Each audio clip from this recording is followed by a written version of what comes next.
Hey everyone, Brad here today from the OFAH. I'm set up at the Peterborough lift locks for the Under the Locks Fishing Derby run every year by the OFAH. This month's virtual lesson is linked to just such an activity, and it's one of the most popular outdoor pastimes in the province, fishing.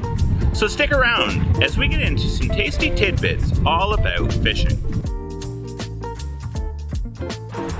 Fishing is the activity of trying to catch fish, and it's been around in human history for at least 70,000 years, with first peoples across the world pursuing fish as a main staple of survival.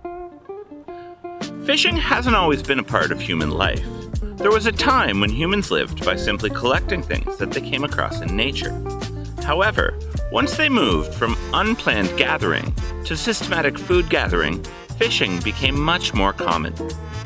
In the beginning, the same tools and weapons that were used for hunting were also used for fishing, such as spears and other primitive tools or methods.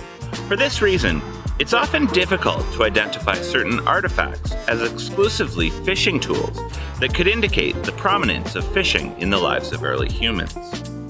It's believed that the first attempts at fishing were those by Neanderthal men.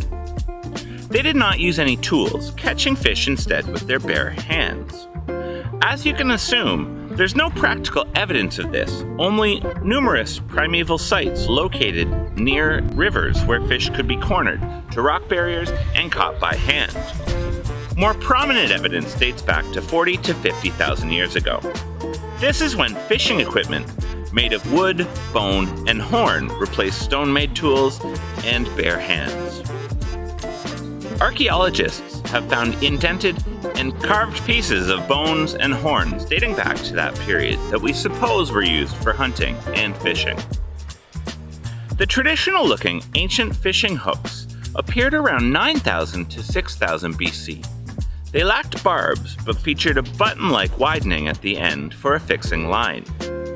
Nets made from willow and lime tree with stone sinkers and floats made of pine wood and birch bark, as well as improved harpoons were used by anglers somewhere around 8,000 to 5,000 BC. Nowadays, fishing is not only a recreational pursuit. It is done as a means of survival for some peoples, as well as for commercial purposes. There are many methods by which people fish. The most popular for individuals is angling, but people also fish using nets, spears, bows, and in some cases, traps. Angling is the sport or pastime of catching fish with a rod and a line. This is by far the most popular method of fishing practiced by most people who fish. The line is tipped with a hook or hooks, and fish are attracted using either baits or lures. Bow fishing is also a common way to fish.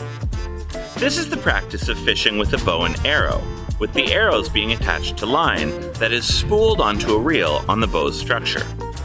Bow fishing is legal in Ontario, but only for a few distinct species and at specific times of year. Netting is also a legal practice in Ontario, and may be practiced with the seine net, which is a net stretched across a part of a body of water, or with a dip net, which is a large, round net on a pole. Netting, much like bow fishing, is only legal for specific species and at specific times of the year. Please refer to the annual Ontario Fishing Regulations for more details about bow fishing, as well as netting, and their legality here in Ontario. Generally, when we refer to baits for fishing, we refer to natural or live baits. This includes living or formerly living creatures such as earthworms, minnows, insects like grasshoppers or mealworms, frogs, crayfish, fish eggs, known as roe, and many other options. Typically, when we refer to lures, we're speaking about manufactured imitation baits, made to imitate prey or which have prey characteristics. Examples of lures are spoons, crankbaits, soft plastics, poppers, jigs, and flies. Lure selection can be overwhelming for new anglers, as a walk down a fishing aisle can provide you with more options than you could use in a lifetime. Artificial lure production is a massive part of the fishing industry. Now, what makes Ontario such a popular location for fishing? Well, there are many factors.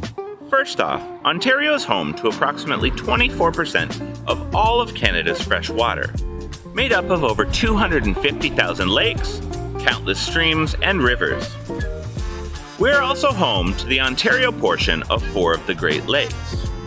These factors alone mean that someone interested in fishing could spend their entire life fishing and would never run out of bodies of water or places to fish.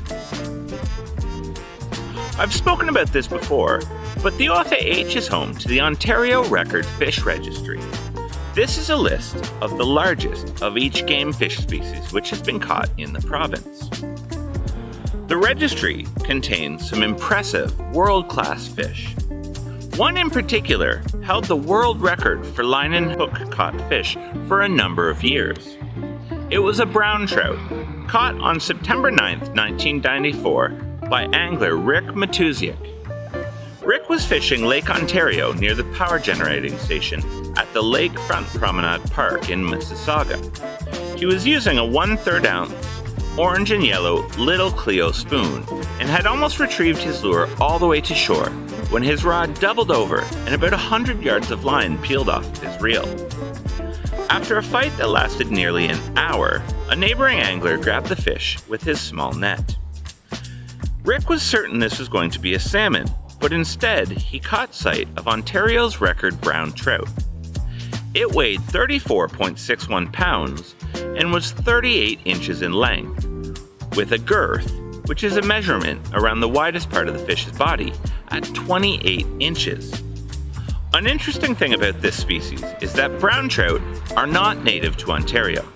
In fact, they were brought to Ontario beginning in 1913 from Germany and Scotland, with the first ever introduction of this species in North America being in Newfoundland in 1884. The Ontario brown trout is a popular trout species for Ontario anglers because they can be found in many rivers across the province and because they often grow bigger than other trout species. That's it for this month's installment of Fascinating Facts. Thank you so much for joining us. Be sure to like this video and comment below. And be sure to check out the resources section on our webpage. There you'll find free printable resource material like mini lessons and activity pages to follow up the virtual lesson. And please subscribe as we stay connected outside the classroom.